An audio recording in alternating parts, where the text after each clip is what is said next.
All right, welcome everyone. Thank you so much for joining us today. This is Adventures in Real Estate Volume 3. This is an American IRA presentation on self-directed retirement accounts. My name is Sean McKay, and certainly as the title indicates, this is the third volume in our series where we're discussing the different ways that you can invest your self-directed account, especially as it pertains to real estate. We've covered different strategies, rental properties, fix and flips, private lending, things of that nature. And so today we'll go into some different topics, primarily wholesaling properties inside of your retirement accounts and also investing in tax certificates. So we certainly appreciate you taking time out of your busy schedule to join us today. Hopefully, if you're listening to this Volume 3, you have listened to Volumes 1 and 2, because some of the elements of the conversation today, you need to be well-versed in some of the elements such as disqualified persons and prohibited transactions. So if you haven't listened to Volume 1 and Volume 2, and frankly, if you haven't listened to our introductory webinar, Is a Self-Directed IRA Right for Me, we would highly encourage you to listen to those. As I said, we're kind of building on the concepts here. If you happen to be unfamiliar with the self-directed concept, I like to break it down into two primary components. When we talk about a self-directed retirement account, as the name indicates, this is an account that is self-directed by the account holder. You are the individual that is going to be making the decisions for how your retirement account will be structured. We are not financial advisors bringing you specific products for you to consider. You are out there in the investment world looking for your opportunities. Now, the second element is that when we talk about a self-directed retirement account, a truly self-directed retirement account, primarily we are speaking about accounts where individuals are going to be using at least some portion of that account to invest in what we consider alternative assets. So as I said today, primarily the focus will be on real estate. We have clients that invest in mortgages, privately held companies, or private placements, precious metals such as gold and silver. There's a wide variety of opportunities out there. The reality is, the way the IRS code is written, it tells us simply what we cannot invest in. It does not give us a list of things such as stocks, bonds, mutual funds, real estate, what have you. It just simply says we cannot invest in collectibles and life insurance policies. Now, at American IRA, we are technically considered the third-party administrator for your retirement account. And so that means that we do the record keeping for the assets that are acquired in your account with American IRA.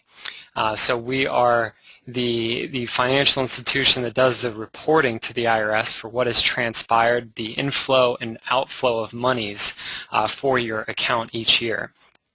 Now, American IRA was established in 2004 by our CEO and founder, Mr. Jim Hitt. Our headquarters is in Asheville, North Carolina. That was our first office. We've since also opened a satellite branch in Charlotte, North Carolina, where I reside personally. So we do have two locations for individuals. As I like to say, however, the important individuals, the processing is done in Asheville, and Charlotte is really kind of a hub where we can do live presentations and things of that nature. So we are growing, and that's really due to our tremendous client base. So in terms of the scope of our company, we're certainly never going to be a Bank of America with billions and trillions of dollars in assets under administration. We're currently working with a little over 300 million in assets that we are doing the record keeping for, and we have about 3,000 clients. So certainly, as is always the case with your retirement account, the cash in your account has the same FDIC insurance it has with any other financial firm. So whether you're with Wells Fargo, Bank of America, Fifth Third Bank, or American IRA, you'll have the same FDIC insurance policy. Now, certainly the difference between an American IRA and a Wells Fargo is that with Wells Fargo, you're going to have specific products you can invest in, stocks, bonds, and mutual funds. You will not be able to invest in these alternative assets, which is really kind of the element of the financial arena that we're able to add a lot of value to clients. Now, I think one important element that I want to make sure we're very clear on as it pertains to self-directed accounts, it's important to note that essentially all retirement accounts are eligible to be self-directed. Now, there is a situation where some clients may not be able to because of the employer-sponsored plan that they may have with their current employer. So let's say you currently have a 401k, a thrift savings plan, a 403b, something that your company has created for you. Many times they will not allow you to roll that over to another financial institution until you are no longer employed there. It is certainly worth asking someone in the Human Resources Department, but that's a caveat that you should be aware of. Above and beyond that, if it's an old employer-sponsored plan or any type of IRA product, you can certainly move that to any institution you deem appropriate. And as it pertains to your self-directed account, it's the same retirement account in terms of the mechanics of the account. So if you have a Roth IRA with Bank of America, you'll also have a Roth IRA with us at American IRA. We're calling it self-directed just to indicate those two elements. You're the decision maker, and primarily you're going to be investing in alternative assets with us. But the mechanics of the Roth IRA are exactly the same. They are identical regardless of the financial firm you're with. Also, I want you to keep in mind that with these retirement accounts, these can all invest into all of the different strategies that we're discussing in volumes 1, 2, and 3. So just please keep that in mind. Now, in the real estate arena, there's a lot of opportunities out there, and really typically you're really just going to be constrained by your knowledge and your savvy and know-how and what you're willing to invest in with your retirement account. As you can see, this list of different opportunities: rental properties, fix and flips. As I said, we've previously covered those, as well as a little bit of options. Today we're going to be focusing on wholesaling. We'll also tie in how joint ventures can get involved in some different projects as well, and certainly private lending. There's a lot of different ways that you can structure your private lending deals, sometimes called hard money deals. A lot of great opportunities in the real estate arena. So really, when I'm speaking with a potential client and they say, well, what can I do in the real estate arena? Typically, it's a lot easier to start with what you're interested in, what is your skill set, what are you knowledgeable about in the real estate arena, and then we can discuss if that's doable or not inside of your self-directed account. But typically, if you're looking to make an investment with your retirement account, and it is to be for investment purposes, then that is going to it is going to be doable inside of your self-directed account with us. So if it's going to be strictly for investment purposes, many times that will not be considered a prohibited transaction. So the first structure we're going to look at is wholesaling inside of your retirement account. And so a lot of times we get feedback from clients that they think that maybe they're not able to do any sort of investing inside of their self-directed account because they don't have enough money to pay cash for a property inside of their IRA or 401k. And as I said, certainly in Volume 1 we discuss other ways you can structure it outside of just paying cash for that property. But a way that you can actually control real estate and also build your capital inside of the retirement account is by using a strategy called wholesaling a property. So with wholesaling, essentially what you're doing is your IRA is going to identify an opportunity that's priced well below the market value. You need to find something that's going to have equity in it.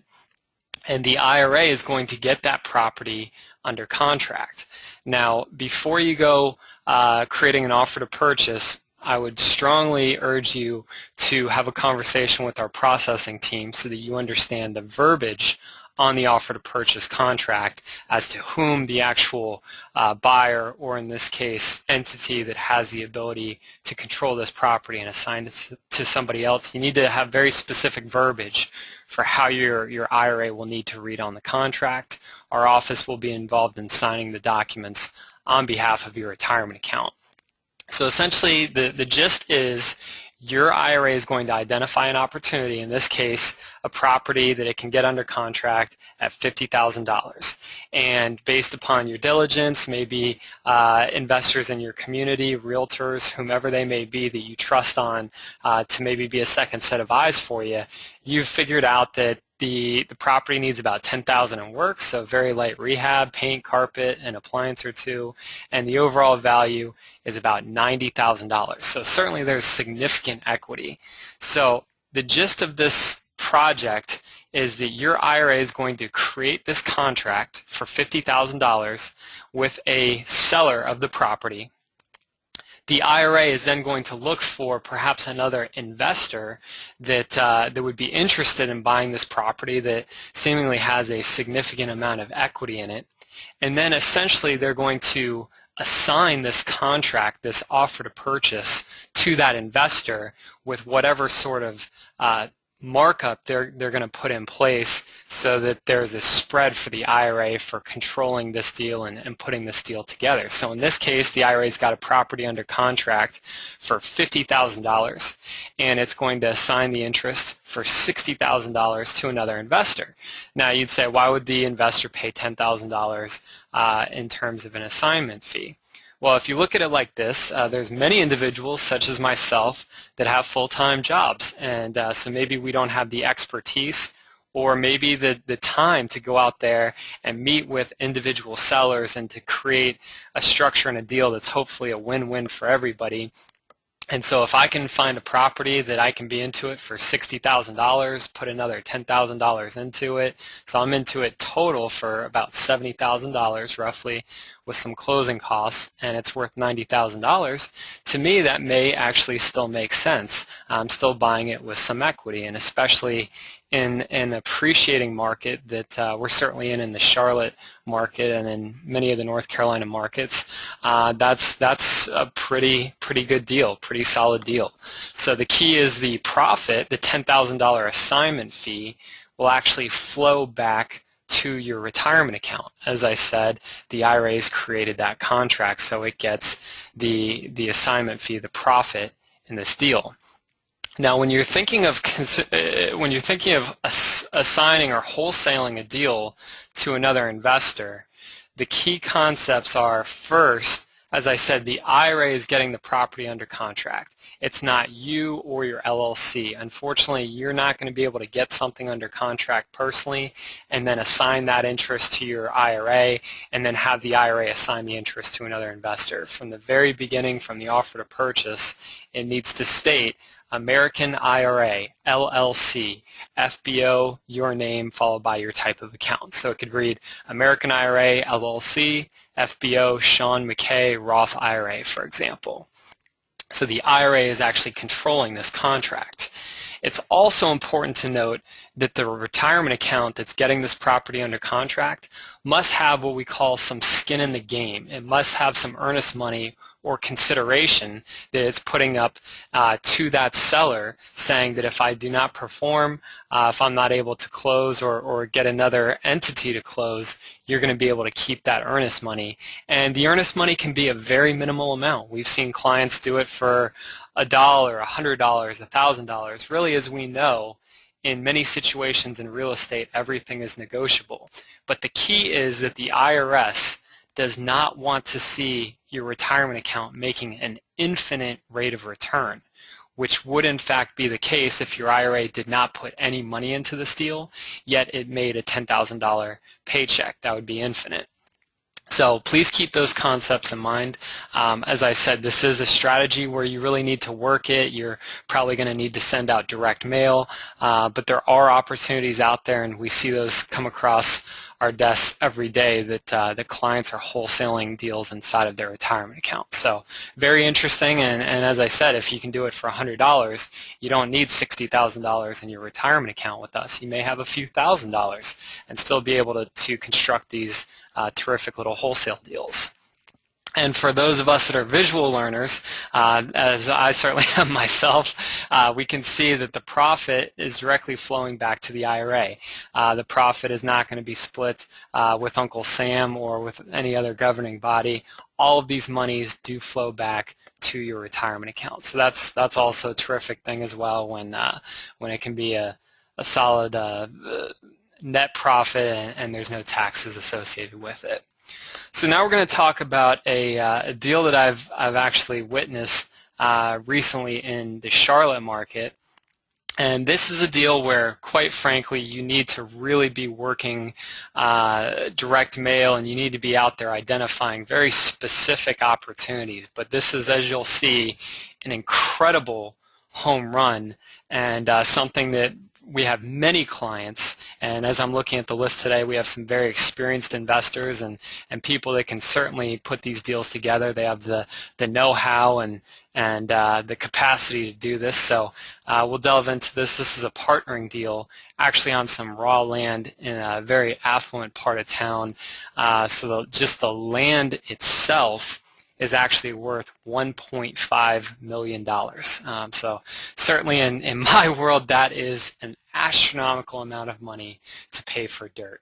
My house was a very small fraction of that amount of money. So this is a very large deal, but as we'll see, the numbers, the profit is terrific, but the amount of money needed to do this deal is fairly minimal.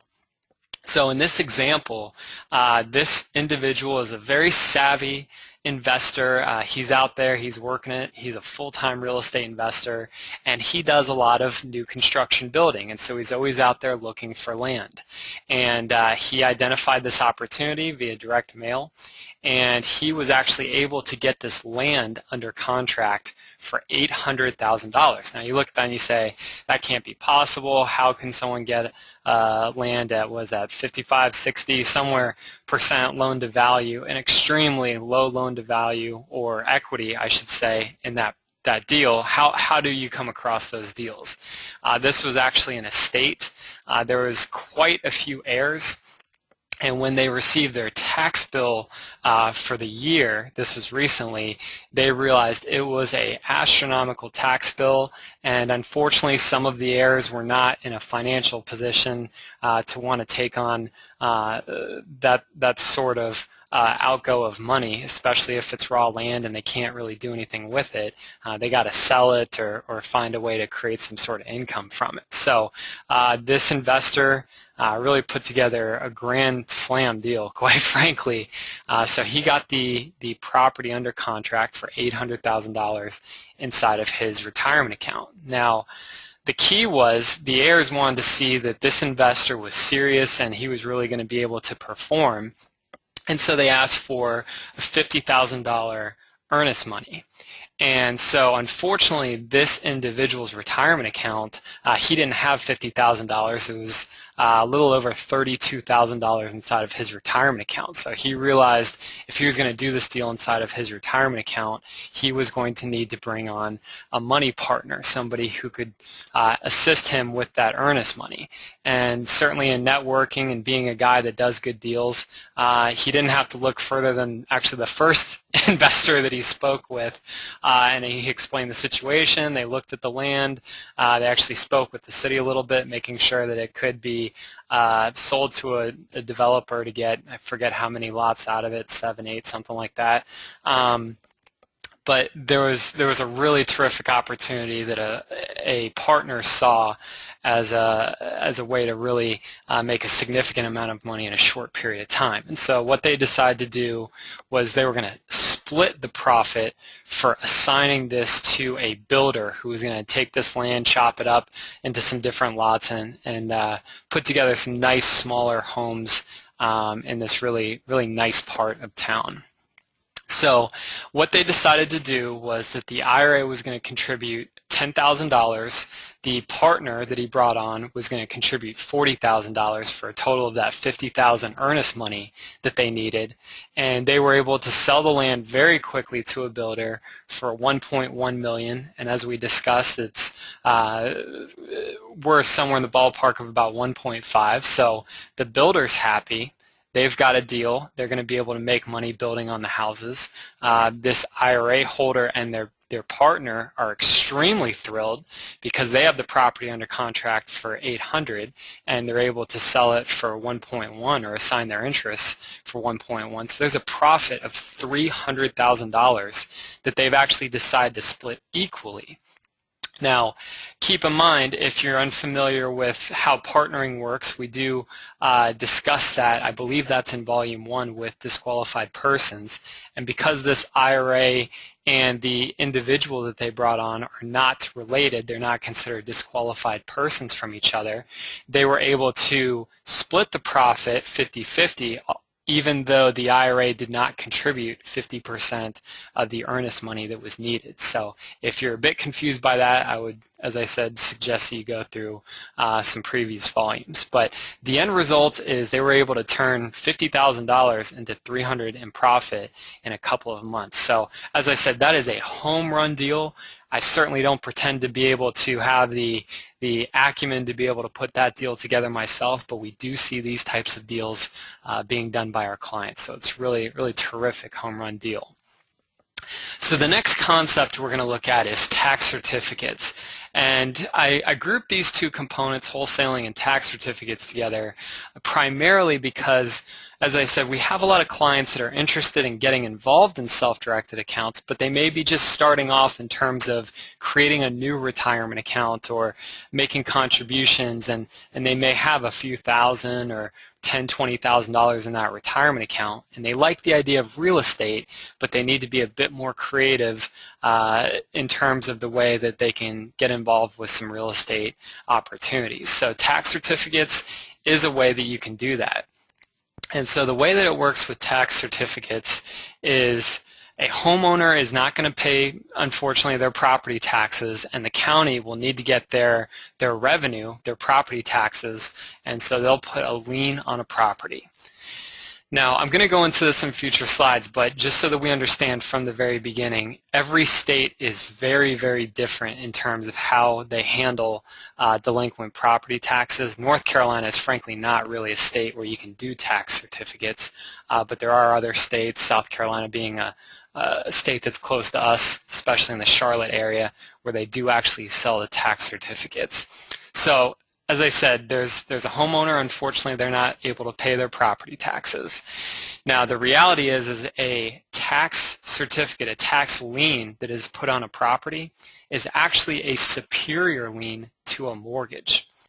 The government wants to make sure they're going to get paid if the situation falls apart. They're going to get paid before a bank or any sort of private individual holding a mortgage on a property. So it's a superior lien, and depending upon, once again, the state, there's going to be a process where the county will sell a lien offering some sort of an interest to an investor that is willing to pay that property off. As I said, the county wants to get their revenue, so they're trying to entice other parties to get involved and to create a way in which they can get their revenue for the unpaid taxes. So the key, as I said, is you must become very familiar first with a state's rules for how their tax certificates, or if it's a tax deed state, what their process is. And then you're going to want to identify a county and certainly parts of that county that you think are desirable. And you're going to want to understand how your investment process works. Every state is very different. The interest rate, the length of time that you may be holding that tax certificate, all varies based upon the state that you're working in. You really want to make sure that you're properly researching these tax certificates. Unfortunately, being the internet age, you see a lot of bad information out there that if you buy a tax certificate, there's no way you can ever lose money. And I'm not going to rehash the specific examples. We did Halloween horror stories last month, to celebrate the Halloween season, and I spoke about some unfortunate tax certificate sales. When the basic gist was, I'm originally from Florida. That's where I've done the bulk of my tax certificate work personally. Unfortunately, there are some individuals, they don't pay attention to the actual land or house that they're buying the certificate for, and unfortunately in Florida we have some swampland that is essentially worthless, but there is a tax bill associated with whomever owns that land. So you really need to be competent and understand what you're investing in. Just like you wouldn't buy a single family house rental without understanding the neighborhood and going to view the property, you want to be pretty well versed in the asset that you're purchasing. Now, the cool thing about tax certificates is, as I said, you can get into these tax certificates for sometimes even a few $100s depending upon what the tax bill is. Certainly, the lower the county valuation for that land or for that house, the lower the tax bill is going to be. And so in Florida, for example, many investors, for whatever reason, tend not to purchase liens that are under $1,000 just as a general rule, thinking it's not going to have much value. However, sometimes the city miscalculates the actual land use, and maybe there's opportunities there. I've had some fortune with those sorts of situations. You understand, as a tax certificate investor, there's going to be essentially two general scenarios, two general results, if you will, that you'll get from purchasing a tax lien. The first is, if it's an asset that has value, typically you're going to get paid your principal plus the interest that's appropriate for your area for having held that tax certificate. And depending upon the length of time, typically you're going to get more interest as time goes on. Or the second opportunity is for the retirement account, in this case, to actually end up obtaining the property. So that's a situation where in Florida, for example, you buy a tax certificate. The homeowner essentially has a 2-year period to redeem and essentially pay the due property taxes plus the interest and penalties. And if they're not able to do that in that 2-year period, then the property essentially goes to a tax sale auction where you can actually acquire the property. And as the lien holder, you're either going to bid on the property outright, or whomever ends up getting the winning bid will have to, in order to close, pay off your principal and interest that you're owed for having the tax certificate. In other places like South Carolina, for example, you might actually be just holding the certificate for 12 months, and then after 12 months the county gives you a tax deed for that property. So there's a lot of different ways that you can go depending upon the state that you're working in. So strategy one is making a return by purchasing tax certificates. These are investors, they just want to get a nice solid rate of return by paying someone's delinquent property taxes and then getting whatever interest is owed them based upon the rules of that state. And so typically they're going to want to buy properties that are of higher quality properties.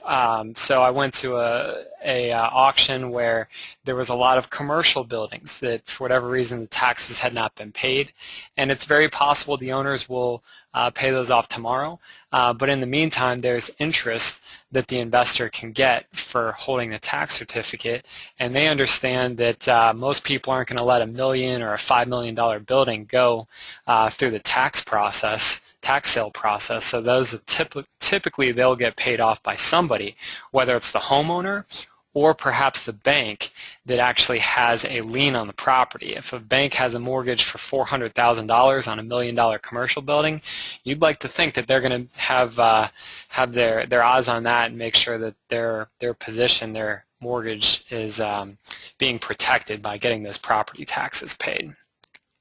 So in this strategy, the scenario is you're going to want to deal with the nicer, higher-end type properties. And a lot of these investors that are looking for a return are going to look for certain areas of the country where they can get the highest interest. In Florida, for example, the interest actually starts at 18%. Now, unfortunately, what happens is because they're online auctions, you have a lot of competition. So the interest starts at 18%. However, you're going to have that interest rate bid down, and essentially whomever is willing to accept the lowest interest will actually end up owning that tax certificate.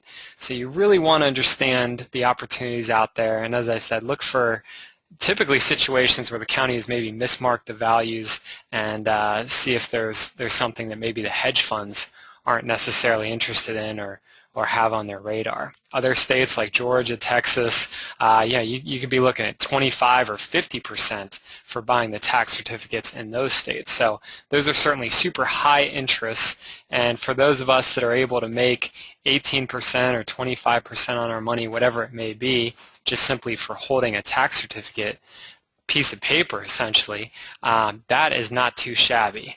In the securities world with stocks, bonds, and mutual funds, if you tell people you're making 25% a year on frankly any type of investment, unless it's like the last 12 months, they're going to think you're probably pretty nuts. Historically, with individual stocks, depending upon who you talk to, you're going to be in the 6 or 8% range for the rate of return for making those investments. So these are really great opportunities for us. The other strategy that I see a good bit of as well is investors that are willing to actually end up acquiring the properties. And certainly this is a more active strategy because typically you're going to need to do a little bit more research to see whom might actually not have the opportunity to end up paying their delinquent property taxes and thus create an opportunity for you to actually end up acquiring the property. Some people will go with a volume approach where they're maybe going to buy a lot of certificates with the thought that the law of averages, somebody may not pay theirs off over the months or years to come. Other people will actually maybe deal in a little bit lower end properties, maybe a property that they can that would typically be sold amongst investors for $30,000 or $40,000, $50,000. I'm talking about numbers relevant in the Charlotte market. Certainly if you're in California, the numbers are going to be very different. But kind of the lower end properties, or maybe properties that are free and clear, that do not have any debt. You don't have to worry about a bank, a mortgage company making sure that their position is protected there. So there are some investors that are willing to deal with those situations, and to each his own. Some people don't necessarily want to deal with what amounts to removing perhaps people that have lived in that house for years or decades because they haven't paid their property taxes. So that's really something that you're going to want to have to think through the exit strategy on to see if it's something that you're going to be comfortable with. The reality is for people that are going to accumulate properties, they're going to need to work in communities where there's less competition at the tax sales themselves, the county auctions. So a place like South Carolina that currently in 2014, at least the counties that I follow, they do not have online auctions, so you actually have to be there live in person. So that can remove some level of competition associated with getting involved in those areas. And also states where the interest is a little bit lower, like South Carolina, that's 12%, compared to Georgia and Texas at 25 and 50%. People that just want to get a rate of return on their money may, for whatever reason, overlook a place like South Carolina at 12%. So when accumulating the property, there's basically two general exit strategies you'll see. The first one being that individual, or in this case the IRA, might actually end up keeping that property once they've gone through the proper process, keeping that as a rental property and having the income flow back to their retirement account. Others will actually want to sell that asset. Maybe it's a $40,000 property, and after legal fees and all that kind of stuff, they're into that along with the principal of the tax lien. Maybe they're into that for $7,000. It's possible that they'll just simply sell that property to another investor. Now, the reality is, I'm certainly not an attorney, and you always want to speak with an attorney, but there may be some issues in terms of selling that to someone who's going to be getting a mortgage for that property. Typically, that's going to be challenging, if not impossible, to find a company that's going to be comfortable with that. So if you're dealing with a cash investor that understands they're getting a tax deed, not a warranty deed or anything like that, then that's something that that you're going to want to discuss with all parties. And obviously we always want to be transparent as investors, making sure people understand what they're getting involved with and what have you. So that's accumulating the property. Areas where there's a lower interest rate, maybe dealing in the lower end properties is going to be a good way to go. Now, before we get into how it works, I do want to just make the announcement that we have a chat box, a questions box, I believe, where you can type in any questions.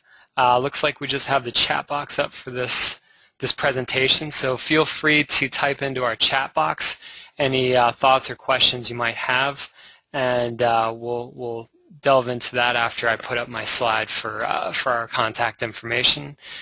So in terms of how it works, it's a 1, 2, 3 process. Before you get involved in wholesaling houses or making investments into tax certificates, you want to make sure that you are going through the 1, 2, 3s. First, you need to get your account established, and that's done using our application kit. There's different kits depending upon the type of account that you have. Second, you're going to get that account funded. If it's an IRA, you can use the transfer form that's also in our IRA kit. If it's an old 401k or employer-sponsored plan, that's going to be a rollover, and you're going to want to use the rollover form that your company is actually providing for you. Or if you're creating a new retirement account, you're just simply going to send in a contribution for that year, and you can use our deposit coupon for that activity. And then the third element is identifying the opportunities for your portfolio. The easiest way to do this, especially as you're just getting started with making self-directed investments, is when you identify a potential opportunity, you're going to want to call our Asheville office and explain what you're looking to do with the account. We're then going to verbalize to whatever degree you like what that process is, and then send you a set of written instructions so you understand how the offer to purchase will need to be filled out, the vesting, the whole thing. And then we'll also be working with you. If there's a realtor involved in the transaction, the closing attorney will be a part of your team so that your retirement account can actually end up owning this asset. Okay, great. So that's kind of the how it works section. And my contact information is Sean@AmericanIRA.com. Sean, S-E-A-N. Our website is AmericanIRA.com. And our Asheville headquarters, if you're local, is 828-257-4949.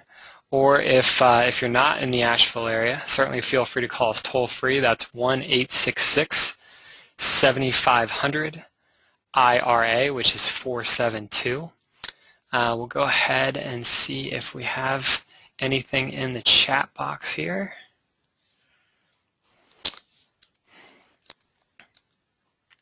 Okay. So we have a question. Okay, so what are the fees? The annual fee is a flat $285 a year. There's a one-time $50 setup fee to get your account established, and there's what we call a transaction fee. Anytime you purchase an asset or anytime you sell an asset, that's a transaction. You can do a single transaction for $95, or you can do unlimited transactions for $165 a year.